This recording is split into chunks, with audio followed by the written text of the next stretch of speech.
Welcome to everyone. Again, we started our Tech Talk program.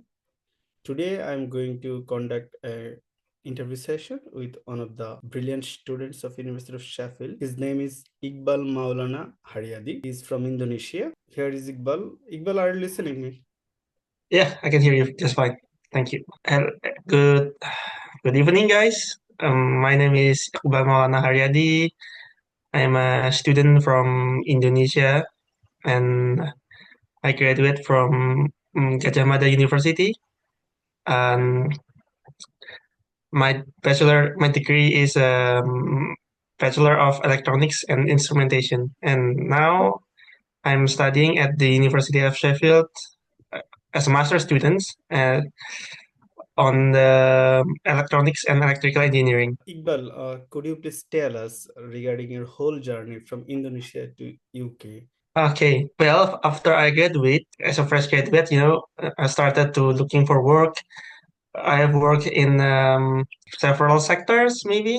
Yeah, I have worked in the production sectors like manufacturing of medical device, and then I switched to research and development, and then I switched to academia where I work as a research assistant for my alma mater, the Gajah Mada University. Doing masters is not on my. I didn't actually plan it in my bachelor. Like after I graduated from my bachelor, I want to go directly to masters. No, nothing like that. It's just like I've I'm working first, and then I did various work. Somehow I ended up in academia, and then during my works as an academia, I noticed that okay, so I feel that I'm comfortable in this field. I know you are studying semiconductor related subjects in University of Sheffield, right? Yes, So in the electrical and electronic engineering, there are several groups. Like I'm yeah, studying electrical machines and drives. Some are yeah, studying communication and automatic models, and you are yeah. studying semiconductors. So when you were preparing yourself for different courses, did you select a semiconductor earlier, or you fixed it after coming into the UK? During my time as an academia, like I have an opportunity to look at several research paper, Okay. and one thing that I noticed is that in the fields of electronics in general, semiconductor, I can say that semiconductor is the future of electronics. Don't you agree? Like people are wanted to make everything like much smaller and smaller, more compact, more energy efficient, less power and all that. And that's why I think that okay, I want to study semiconductor for my when I decided to pursue master degrees. Um, I decided to okay, I want if I'm going to pursue master degrees, I want to study about semiconductor. That's like, but yeah, it's compared to my bachelor where I study mostly it's about circuit design, amplifier and filter and everything. Doing semiconductor is like it's a big leap, where yeah, like I didn't expect it to be so much material science, but but I enjoy it. It's tough, but it's a very cool subject. Are you enjoying it? Yeah, somehow enjoyment. So, I would like to ask you another thing that when you started looking for different university for getting admitted, Yeah. how did you proceed to the universities? Okay. Do you mean like why did I choose, how did I end up in Sheffield? Yeah, yeah, yeah. Okay, so yeah, as I mentioned that I wanted to work on semiconductor yeah, semiconductor electronics. Um, there are several universities in my choices. Like, yeah, first is everybody wants to go there, MIT and Cambridge. Okay. Yeah, yeah, that's the dream for engineer. And but sadly, yeah, this is so. If there's an bachelor audience, I hope that this is an advice for you guys. Like, if you want do your course as good, I mean, do your bachelor as good as you can, man. Because I want to when I want if you had a good GPA, it's a good like it's easier for you to apply to a better university. Well, Okay, yeah, like I mentioned, I wanted to go to the top universities like MIT, etc. But sadly, my GPA is not it's not well, it's not enough. problem. Yeah, Uh, yeah, and then somehow that but yeah, I started to look for the alternative, and I noticed that Sheffield has like it started as it has a deep knowledge in material science, yes, and they also have when I read in the in so I read a website about the universities who's good at electronics engineering, la la la, and I noticed that Sheffield also has facilities for growing its own semiconductors and it's also chosen like in terms of power semiconductor. It's also one of the best universities yes, for power. Like they have the but and one more thing is that I also look for the professors and their publications. Do they have a good publications at semiconductors, and did they also have an audit like do they also have like various research in there? well, Iqbal, Yeah, regarding the admission to the Sheffield, yeah. what was the requirement for yourself to get an unconditional offer from University of Sheffield? Could you please tell us? Okay, okay. First, you have to pass the English language test. Okay. Uh, think I think this year it was for IELTS. The minimum band is 6.5 Yeah. average, I think. And then okay, that's you have to pass it. There's no other way around. And then you must also have a good GPA. I think if you're using the four GPA scale, I think the minimum is 3.25. Or if you're using the UK scale, with like the first degree or Two point. second 2.2. Yeah, the minimum is 2.1. Yeah. It's for and also you have to a good reference. You need to have a good reference letter. So if you're from academia like I do, I recommend that you get your reference from a professor. Well, And lastly, what I did last is that they asked me to send a portfolio of my previous works as an engineer. Yeah, and so if you're an engineer or you're doing an engineering, I suggest that you documented all of your previous work, like everything, your final projects or some like smaller projects or a competition that you join. I suggest that you documented it well because it will help you someday in the future. so when did you apply for? What is the time frame that you apply for the admission? I okay. I think I applied on January Okay. 2000 and yeah, I think I applied January 2023, Okay. and then I have to wait for like I think it's 2 week or 1 month. I forget, So exciting, yeah. but yeah, around that time. So after that, you got the unconditional offer letter for 2023 or 2024? I get my unconditional offer for 2023, but uh, I haven't secured a funding Okay. to start my studies. So I need to look for scholarship, a- and therefore I I secure my funding in 2024, and that's why I start. Even though I get admitted in 2023, I can only start my studies in 2024 because I haven't secured my funding in that You during my deferred. first admission. Yeah. Sorry? So you had deferred your offer letter. Yeah, I deferred the offer letter for the next year. Okay. So, Iqbal, so as you are talking about the funding, could you Yeah. tell us what type of funding did you try and which did you get? Okay, so yeah.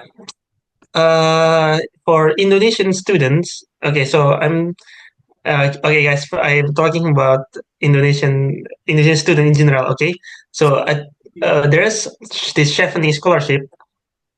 I think it applies for not only Indonesian but for Chevening scholarship, you have to check whether your yeah, course Sheffield scholarship also.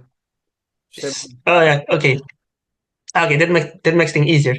For chevening, you have to check whether or not your program is included in the chevening scholarships.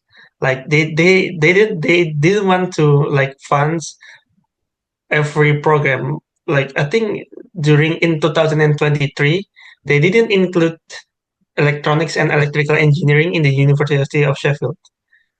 Okay, so I didn't. I tried to apply for chevening, but sadly it doesn't cover my course. And then for the second one, this is for the Indonesian student.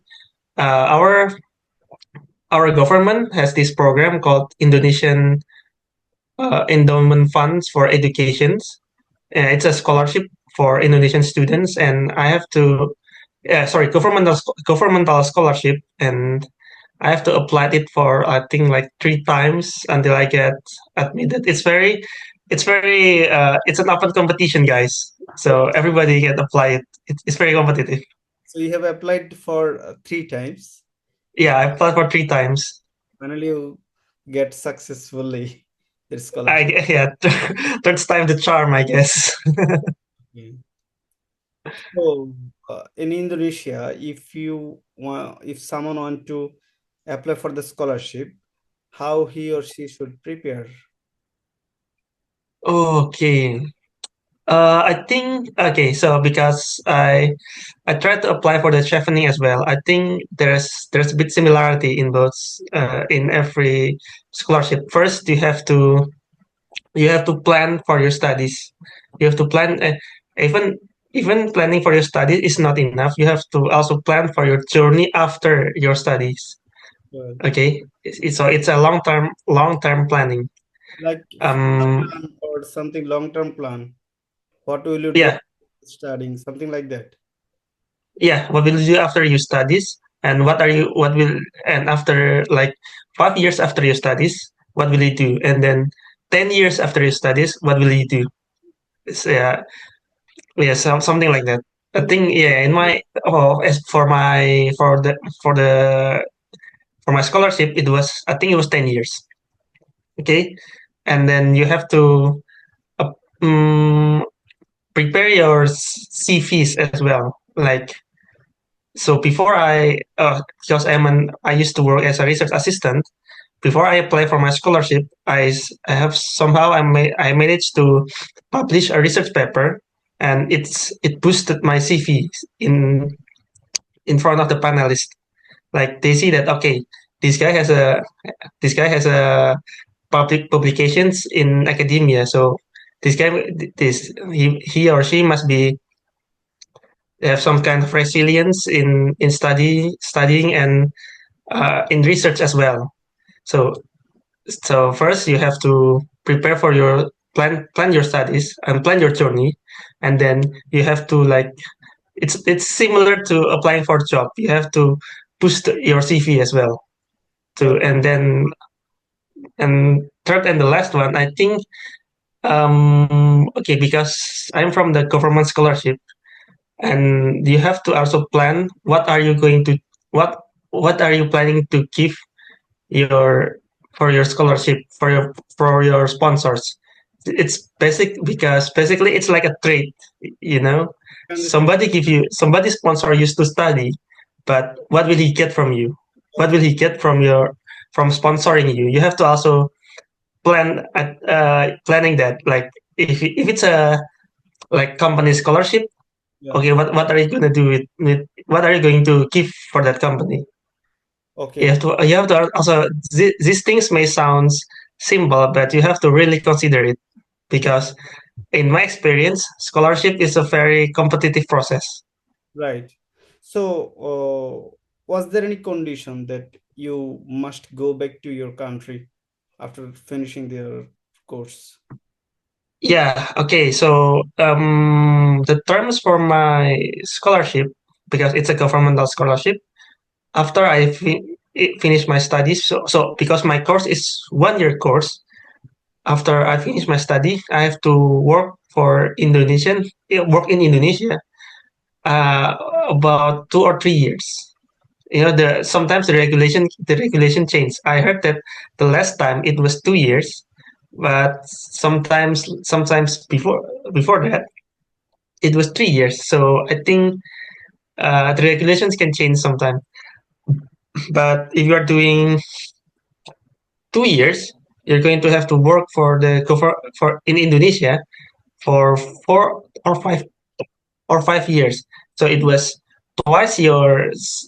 So it's so like I said, the regulations can sometimes the regulation change, but usually it was twice your studies time, Your twice university. the length of your studies, and sometimes it's plus one or plus or doesn't plus one. Is sometimes it changes.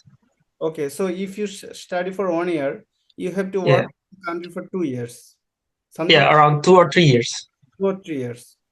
Yeah, So, after completing your postgraduate degree in UK, you will yeah. go back to your country and you have to work for the government for 2 years. Then you can do as you want, something like that. Uh, Not exactly the government, not the government in particular, but I have to work in Indonesia.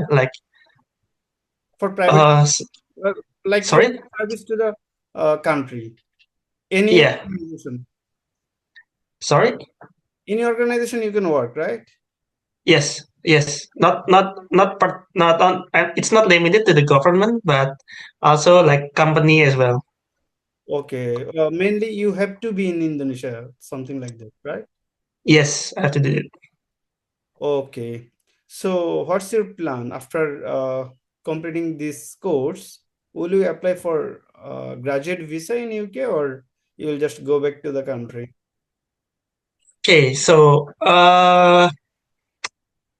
last time they changed their regulation, so the like Indonesian students who studies abroad, if somehow they manage to secure a jobs in like wherever, it's only limited to UK, Sweden, or wherever. But if somehow they manage to secure a job abroad, the government give them a chance to work for 2 years. Okay. Okay, so yeah, I'm planning to yeah. But I have to secure a job first before I can apply my graduate visa. So currently I'm on the job hunting process. So wish me luck, guys. That's great. Best wishes for you. I hope you will get a good job soon. So, Iqbal, I mean, can you please tell us one more thing regarding your scholarship? How much benefits or what are the benefits do you get from the scholarship? okay. So we get a monthly allowance, like living allowance, but we have to manage it well. So it's not like going party every day. No, nothing like that. It's tight. It's very tight, and we have to manage it well first, and then you get. So I get the my scholarship also covered for my visa and health insurances. Okay, Okay, and my scholarship also covers for my travel fees. Where if I have for so I, if I'm traveling from Indonesia to the UK, and also from the UK to Indonesia when I get back, it's covered. So they covered twice my travel fees, Well, And so because I'm only doing 1 year, they doesn't cover my if I'm making somehow I made a publications. I release a research paper. They cannot cover that fee for publishing papers because I'm only doing 1 year. okay. But if I'm doing 2 years, I can. Yeah, they want to cover that expenses. Well, But and if you're doing PhD, you will also earn an additional fees for your like research. The fees for doing research and publication and everything. They will cover it. so your funding authority is covering whole tuition fees and Yes. Yes. Yes. Yeah. Forget to mention it. Yeah. maintenance and travel fees come and back, right? Yes. So in UK, the tuition fees is really hard. It's Yeah. I Yeah. congratulate you that you got the funding from government and it's covering all the necessary things. Yeah. Yeah. Yeah. Yeah. It's Yeah. really It's very expensive though compared to another European country. you're really brilliant. That's why we invited you for our Tech Talk program. Well, Iqbal, we're going to ask you another thing. Let's discuss about the cultural variety in Indonesia and UK. How do you feel? What are the differences you see in Indonesia and UK? Oh, okay.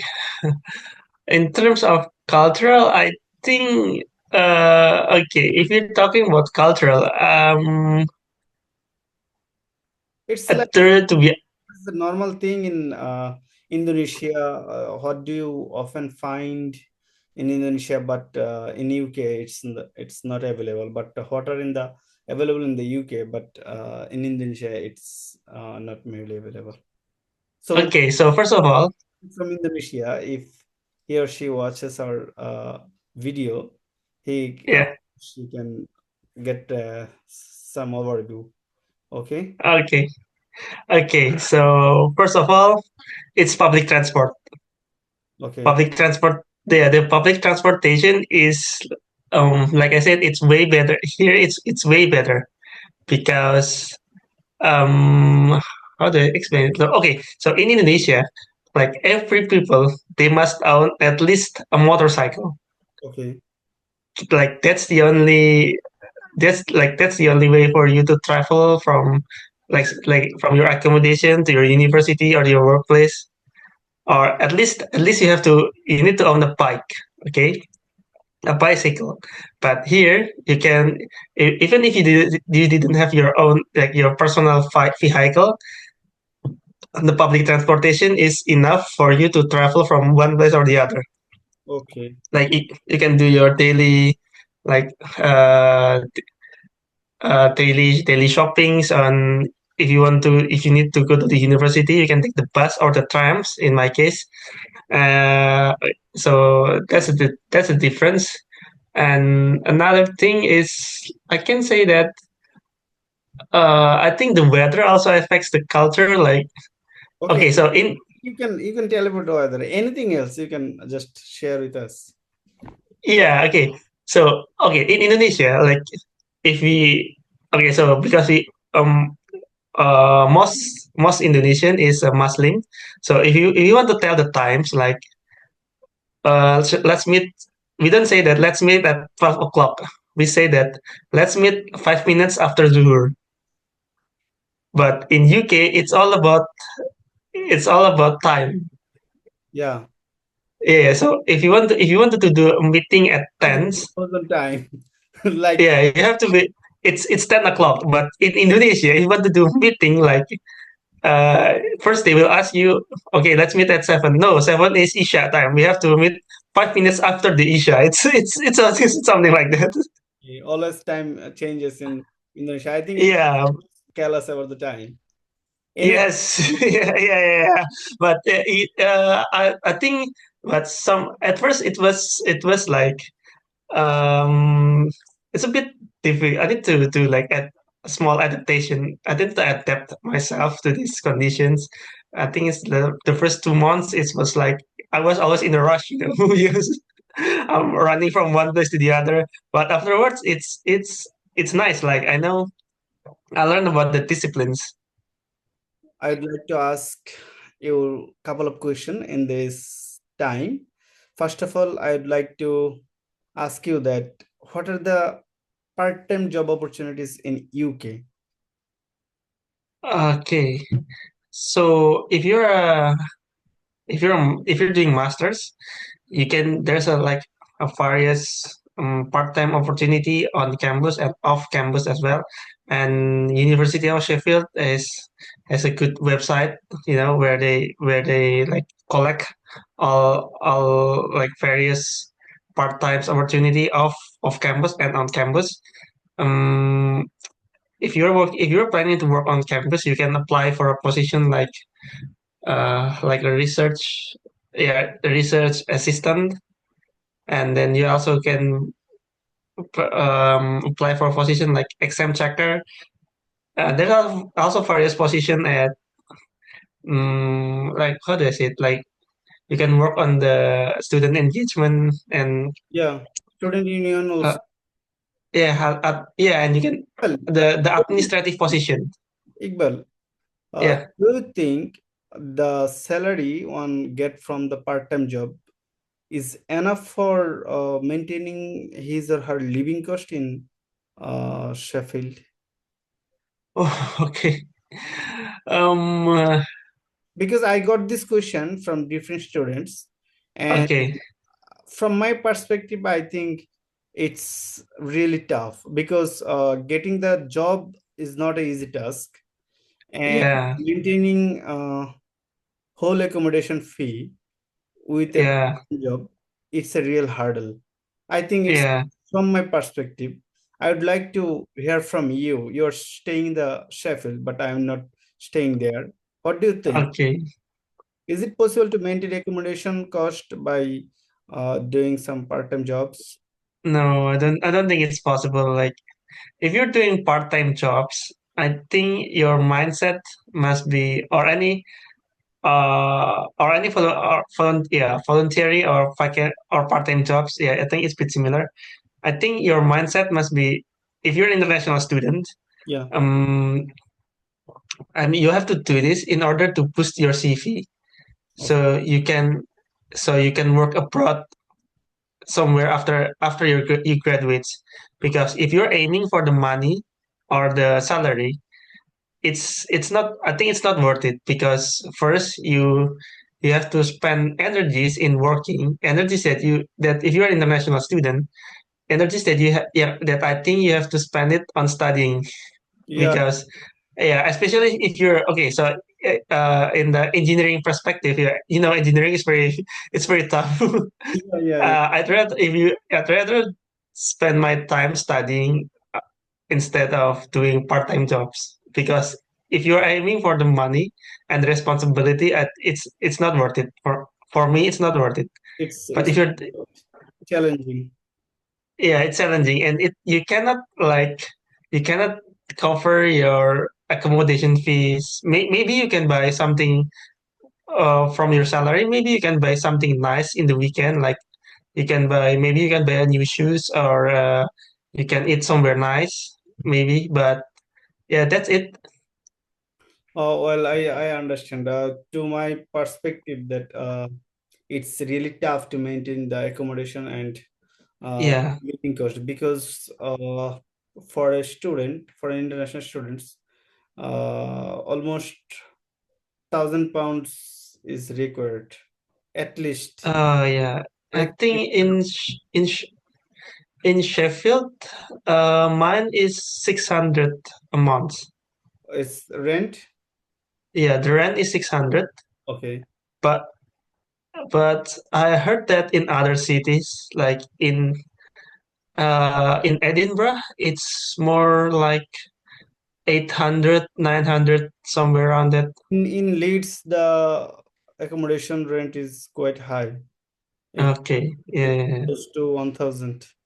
1,000. It's close Okay. to 1,000, and some are less, but it's quite far. Okay. But if you book But some uni accommodation, you will get some savings like 700 will be okay. Mm, yeah, I think it's a bit similar here. Like I heard that some people who stays Also. in the uni accommodation, they spend like I think it's 650, 700 or 650 around that amount. Okay, Iqbal. Now, I would like to know from you that uh, you are residing in Sheffield and doing Yeah. masters, and in your course there are 7 modules, right, for theory and Mm, modules for research. oh, Am I- you mean 7 optional modules? Yeah. Yeah, 7 optional modules. So, what are the system in this exam system? I know a bit because I'm also doing masters, but I'd like to hear from you that how the exam is going on in Sheffield. What are the main differences between your home country education system and UK education system? Okay. So yeah, it's very different. Like in UK, they expect you to what fully understand the subjects. Like okay, let's be honest. I mean, in my country, if you're doing engineering, you have to memorize like a bunch of equation, and Right. during the exam, they will expect you to like write that equation and all that. It's very different in UK. Like they expect you to understand in order to do some problem solving. It's more it's more problem solving based compared to my country. And yeah, if you're from I don't know, if you're from a country where you have to do like a lot. Okay, so Yeah. if you're doing engineering, especially if you have to do like a lot of calculation in the exams, uh, it will be a bit of shock, maybe. Yeah, in Asia, I think same thing in different countries. In our country, we have to like derive different equations in bachelor and Yeah, solve yeah, some equations for long questions, something like that. And yeah, yeah, yeah, yeah. we have to answer lots of questions, and it was 3 hours duration. But in here, the number of questions is less, but the difficulty level is Yes, yeah, and yeah, it's nothing to memorize, but you have to understand fully. Equations, yeah, mostly the equations are given in the answer question, yeah, but we need to know how to use the answers. And in the I think semiconductor devices, I we have to know the conversion of the units. That is the most tricky thing. yeah. That's I think that's my that's very tricky. Yeah. And also you have to understand like the structures of like how did they build it, like how each layer works. So they want you to fully understand the subjects other than just remember and doing calculation and everything, and all that stuff. Well, I would like to tell my audience that in correct me if I wrong, in Sheffield we have to appear in 2 exams. One is TA, that is called threshold exam. There Yeah, are 15 questions, and to get pass, you have to answer 10 questions yeah, correctly. Otherwise, you will fail in the modules. yeah, If you can correct 10 questions out of 15 questions, then you will pass the module, and your result will be kept to 50%. yeah, Then another level that is called GA, graded assessment. In the graded yeah, assessment, this is truly difficult, and yeah, there are 2 sets of questions, and one set with a different level of difficulty, and it will mostly uh, design based. And mm, uh, yeah, and the graded exam, they will touch every corner of your knowledge. So if you want to do a good result, you have to cover all the topics, very carefully. Otherwise, it will be tough for you to get a good mark. Yeah, yeah, yeah. It's correct. And also, if I may add, yeah, if I may add, like it's just a minor point, but some courses also requires you to do coursework Yeah, yeah, in yeah. order to pass. Everything. And the coursework, some modules only like the weight of the coursework is about 20-25, but this semester I got two modules with where the coursework is a bit heavier. One is 40% and the other one is 50%. That's great. Yeah. But in my whole semester, I did not get much coursework. Uh, Mm, Only power semiconductor devices, I got 20% coursework only. yeah, the 20%. Yeah. But I don't know, but engineering research and design, it was fully coursework. Oh yeah, that's the Yeah, engineering research and design and like investigative project. It's yeah, it was full. it's whole coursework, right? Yeah. Okay. What is your suggestion for the future students, those who want to study in the UK? Maybe my okay. So my first suggestion is improve your English. Okay, it's very like language is very important if you want to truly understand what the professors are saying in the lectures. It's it's very important. And then uh,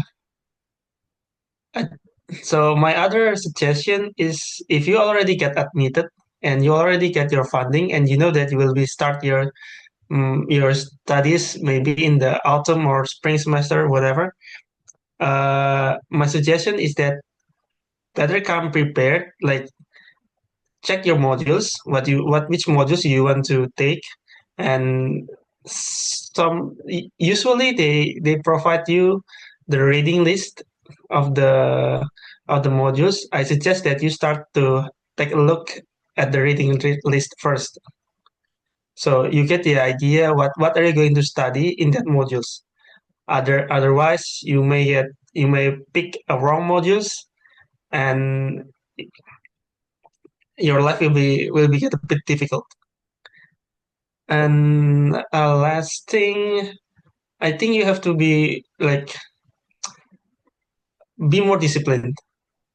Like prepare to studies every day because that's how. Yeah, and especially if you're doing engineering. Okay, if you're doing engineering, you have to be prepared to study like every day because you have to really keep up with the course with the modules, and it's not a good idea to revise it towards the end of the semesters Even because yeah, like we said, like me and Alam said previously, the exams requires you to fully understand the modules in order to pass the TA. In order to pass the TA, you have to fully understand the modules. So yeah, you have to revising like lumping everything in the towards the end of the semester. I don't think it's very wise. yes, that's the thing you just read Yeah. correctly.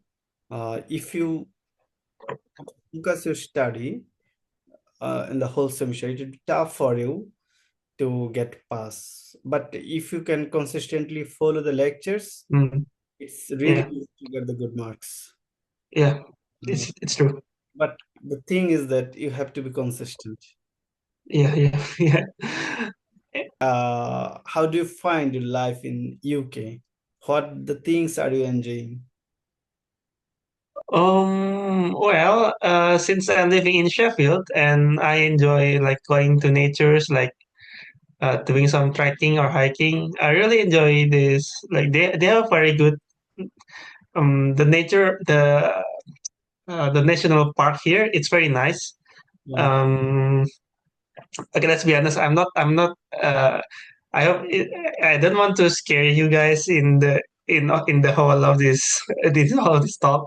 Like I'm not studying 24/7 every time. I also like take a break some days, and usually during that breaks in Saturday in the weekend sometimes I take one day off to visit the big districts. It's very nice. Yeah, you get to clear your mind there.